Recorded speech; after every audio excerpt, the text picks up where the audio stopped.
සමහර මිනිස්සු රුවන්වැලි සෑයට පොල් පූජා කරනවා. ඇයි කියලා ඇහුවොත් දන්නේ නැහැ. සාමාන්‍යයෙන් ඒ වගේ දෙයක් පූජා කරන්නේ මේ විශේෂ කවුරු හරි එක්ක බාරයක් හාරයක් වෙච්ච එකක් එහෙම එකක්. අපි චෛත්‍යයකට පූජා කරන්න ඕනන්නේ මල්, සුවඳ, කිරි ආහාර, පළතුරු, ඒ වගේ දේවල්. මේ පොල් ගෙඩි උස්සගෙන ගිහිල්ලා ඒ වගේ ඒවා කරන්නේ ඇයි කියලා බලන්න. නැත්නම් අපිත් බැනුම් අහනවා වගේ. ඔය ඉස්සර ජීවිත අන්තරා තියෙන අය පරාණය මේ ඉලෙක්ඩු ඉස්පිරිතාලේ පණ අදිනවා. තුන්ජේ ඉලෙක්ඩුන්ට සෙත් පතන්න ඔය වගේ දේවල් බාහිර වලට කළා තියෙනවා. නමුත් මේ මමත් දැක්ක පළියට කරන්න ඕන කියලා එහෙම කරන්න එපා. බාටවලට ස්වීට් ක්වීන්ස් අල්ලලා පූජා කරනවා. ඔය පූජා වගේ දේවල්. හැබැයි පූජාවල් නෙවෙයි ඕවා. පොතක පතකවත් නෑ ඕවා. බාටවලට ස්වීට් ක්වීන්ස් අල්ලලා පූජා කරන්න එපා. පාවම් පූජා කරනවා නම් ඒ පාවම් පෙට්ටිය කඩෙන් දෙනවනේ බොක්ස් එකකට.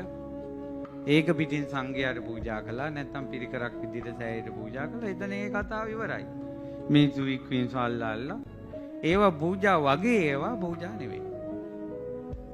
දැන් කිව්වනේ මේ සද්ධර්ම ප්‍රතිරූපක කොහෙන් නවතිද දන්නේ නැත්නම් ගිහලා අපිත් බැනුම් අහනවා. ඊළඟට සමහර අය ස්වීට් ක්වීන්ස් අල්ලනවා. අපි නම් ඔවා කියලා නැහැ. පිළිමවල රත්තරන් පාට ඩොට් ඩොට් ඒවා පූජා වගේ ඒවා පූජා නෙවෙයි.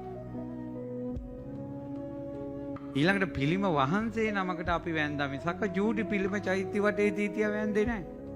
දැන් චෛත්‍ය වටේ ජූටි පිළිම තියෙනවා. ඔවා පූජා වගේ ඒවා පූජා නෙවෙයි. පිළිම පූජාව කියන්නේ Taman ගමේ හෝ පන්සලේ හෝ එහෙම නැත්නම් මිනිසුන්ට වඳින්න ප්‍රතිමාව නිර්මාණය කරන්න ඕන. පිළිම පූජා කරන්න ආසයි නම් මේ චූටි පිළිම ගෙනියලා සෑය වටේ තියනවා. ඍජු පොන් වලින් එක එක ඩෙකොරේෂන් දදා තියෙනවා. ඉතින් ඒ නිසා අර ඒවට එහා අඩුම ධර්මේ දැන් ඔය වටේ රවුම් ගහන එක නතර කරලා ස්වීට් ක්වීන්ස් වැඩ නතර කරලා පන්සිල් පද පහවත් රැක ගන්නකො. ඒ ස්වීට් ක්වීන්ස් අල්ලන වෙලාවේ පච කියන එක නතර කරගන්නකො. පන්සිල් පද පහ බොන එක නතර කරලා බොරු කියන එක නතර කරලා සත්තු මැරි මඳුරෝ තලන එක මී කතුරු තියෙන එක නතර කරලා පන්සිල් පද පහ. ඉතින් ඔය වගේ එක එක දේවල් තියෙනවා. අනුන් කරනවා බලා ඉඳලා නම් කරන්න එපා. අද ඉඳලා සෑ මලුවකට බෝ මලුවකට ගියාට පස්සේ කයිය ගගහ යන්න එපා. කරන කතාවක් මලුවෙන් එළියේ බස් එකේ සෑ මලුවේ කයිය ගගහ ඉන්න එපා. විහිළු කර කර ඉන්න එපා. දැන් ඔබ කියන්නේ ඔබව මොන ගැහින්න කට්ටියක් එනවා. ආපු ගම මෙතන ඉන්න කෙනෙක් ඔයාගේ ඉස්සරහට ගිහිල්ලා ෆොටෝ ගහගෙන යනවා. ඔයාට ඒක පහසුවක්ද අපහසුවක්ද? එයා ඔයාට ගරු කළාද අගෞරව කළාද? අගෞරව කළා. එහෙනම් සෑය බෝධිය වඳින්න ආපු අය මේ කැමරාව උස්සගෙන මේම ෆොටෝ ගගා යනවා කියන්නේ ඔබ සෑයට අගෞරව කරනවා, බෝධින් වහන්සේට අගෞරව කරනවා. දැන් අපේ ඇසුරේ ඉන්න මේ කැමරා කරන ළමයිට උනත් අපි කියනවා මන්ට නම් මතකද දන්නේ නැහැ. මේ වීඩියෝ කළොත් ෆොටෝ එකක් ගැහුවොත් එයාලා වෘත්තියක් නේ කරන්නේ. ඒ වැඳ යනකොට වැඳලා සමාව අරන් යන්න. සමහර ධාතු කරඬු ඒ පින්කම් වලට පිටරට අය ආධාරය වෙනවා. ඒකට එයාලා කියනවා හඳුන්නේ ෆොටෝ එකක් ගන්න ඕන.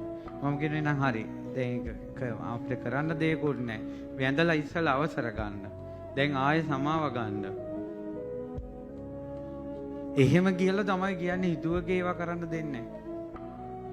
නැත්තම් ඉතින් ජොබ් එක කියලා නැහැ. ඉතින් මෙයාලත් අගෞරවයෙන් හිටියොත් එයාලටත් ඒක බලපානවා. වෙන්නේ ඒකෙන් බුදුරජාණන් වහන්සේට අගෞරව කිරීම තුලින් බුද්ධ ශාසනය පිරිහෙනවා. පිළිම වල ස්වීට් ක්වීන්ස් අල්ලා අර ඒ පිළිම වලට කරන අගෞරවයනේ. චෛත්‍යයක් වශයෙන් චූටි පිළිම ගොඩාක් තියෙනවා. දැන් ඔක ආස් කරනකොට කොහෙට දාන්නේ? තුටි පිළිමෙට කරන අගෞරවය. ඒකෙන් තමයි බුද්ධ ශාසනය පිරිහෙන්නේ. ඒ නිසා බුදුරජාණන් වහන්සේට අගෞරව කරන්න එපා.